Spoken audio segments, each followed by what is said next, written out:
ఓం సాయిరామ్. శ్రీ సచ్చిదానంద సమర్థ సద్గురు సాయినాథ్ మహారాజ్కి జై. మన సాయి కుటుంబ సభ్యులందరికీ నమస్కారం అండి. ఎలా ఉన్నారు, ఏం చేస్తున్నారు? మీరందరూ కూడా సంతోషంగా, క్షేమంగా, ఆరోగ్యంగా ఉండాలని, సాయినాథుని యొక్క ఆశీస్సులు మనపై ఎప్పుడు ఉండాలని మనస్ఫూర్తిగా ఆ సాయిని వేడుకుంటూ ఈరోజు వీడియోను మొదలు పెడుతున్నాను. ఇక ఈరోజు వీడియోలో బాబాగారి సందేశం ఏమిటి అంటే, బిడ్డ, ఈ శుభవార్త నీ కోసం నేను పంపిస్తున్నానమ్మా. కాదని నన్ను అగౌరవపరచకుండా నేను చెప్పే ఈ శుభవార్తను విని నీ మనసును ప్రశాంతంగా ఉంచుకో అంటున్నారు. మరి బాబాగారు ఏం ఉద్దేశించి ఈ యొక్క సందేశాన్ని మనకు తెలియపరచబోతున్నారో తప్పకుండా తెలుసుకుందామండి. అంతకన్నా ముందు మన ఛానల్ని ఎవరైనా కొత్తగా చూస్తున్నట్లయితే ఛానల్ను సబ్స్క్రైబ్ చేసుకొని వీడియో మీకు నచ్చితే లైక్ చేసి సపోర్ట్ చేయడం మాత్రం మర్చిపోకండి. ఇక బాబాగారి సందేశాన్ని తెలుసుకోబోయే ముందుగా అండి, చాలామందికి ఎన్నో సమస్యలు, ఇబ్బందులు ఎదురవుతూ ఉంటాయి కదా. మరి అలాంటప్పుడు మీరు ఎక్కడెక్కడికో వెళ్ళి జ్యోతిష్యం చెప్పించుకొని నిరాశ చెంది ఉంటే ఒకసారి మీరు ఈ గురువుగానే అయితే కాంటాక్ట్ అవ్వండి. మీకు ఏ సమస్య ఉన్నా కానీ 100% శాశ్వతమైనటువంటి పరిష్కార మార్గాన్ని మనకు ఉన్న చోటనే ఫోన్ ద్వారా మనకైతే ఒక మంచి పరిష్కార మార్గాన్ని గురువుగారు తెలియపరుస్తారు. ప్రేమ సమస్య, వివాహ సమస్య, సంతాన సమస్య, ఏ సమస్యకైనా కానీ ఈ గురువుగారి ద్వారా మీరైతే మంచి రిజల్ట్ని అయితే పొందవచ్చు. 9043637512 సంప్రదించవలసినటువంటి ఫోన్ నెంబర్. ఇక ఇప్పుడు బాబాగారి సందేశం గురించి తెలుసుకుందాం. బంగారు, నీ కోసం నేను పంపిస్తున్నటువంటి శుభవార్తమ్మా ఇది. కాబట్టి ఈ శుభవార్తను నీవు శ్రద్ధగా ఆలకించు. తప్పకుండా నీవు ఈ శుభవార్త విన్న తర్వాత నీ మనసు ఎంతో సంతోషంగా ఉంటుంది. అలాగే ఎంతో ఆనందంతో చిందులు కూడా వేస్తావు. మరి ఆలస్యం చేయకుండా ఆ శుభవార్త ఏమిటనేది నువ్వు తప్పకుండా తెలుసుకో. నీ మనసు కూడా ఆహ్లాదకరంగా ఉంటుంది. నీవు గత కొంతకాలంగా స్నేహితులతో చాలా ఆనందంగా ఉంటున్నావు. అలాగే నీకున్నటువంటి కొంత అంటే ధనపరంగా ఎదురవుతున్నటువంటి సమస్యలను నీ స్నేహితులతో కలిసి ఎన్నో విధాలుగా వారితో నీ గురించి ఉన్నటువంటి కష్టాలను, సమస్యలను అన్నిటినీ కూడా వారితో చెప్పుకున్నావు. అలాగే కొన్ని ఆస్తులను అమ్మడానికి కూడా నువ్వు సిద్ధపడ్డావు.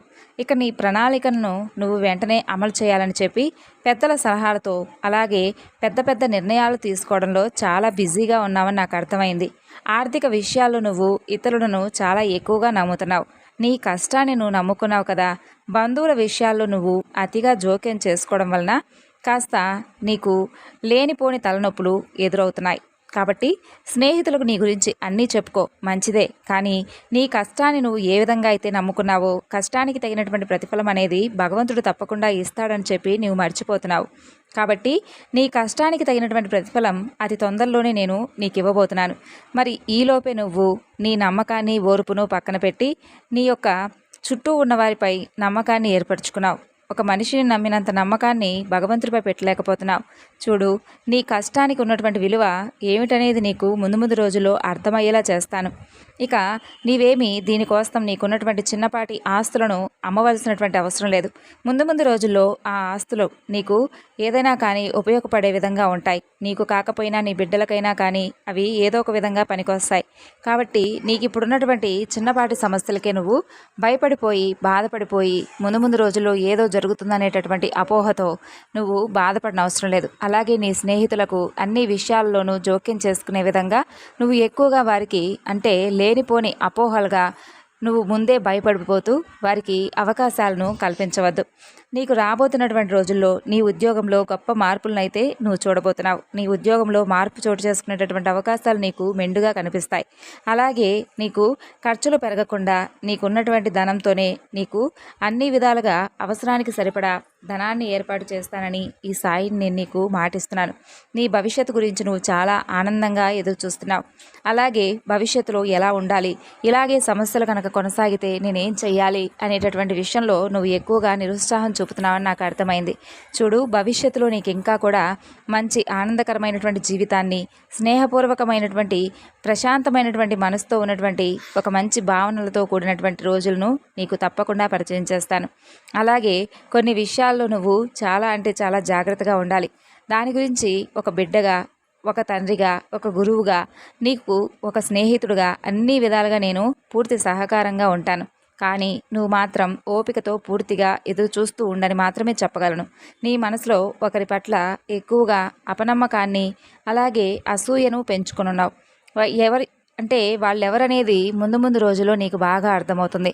వారి పట్ల నువ్వు అంటే అసూయ భావం పెంచుకోవడం చాలా తప్పు. ఎందుకంటే ఎవరైతే నిన్ను మంచి వాళ్ళని చెప్పి నీ గురించి ప్రతిరోజు కూడా భగవంతుడి దగ్గర మొరపెట్టుకుంటూ ఉన్నారో అటువంటి వారిని దూరం చేసుకుంటున్నావు.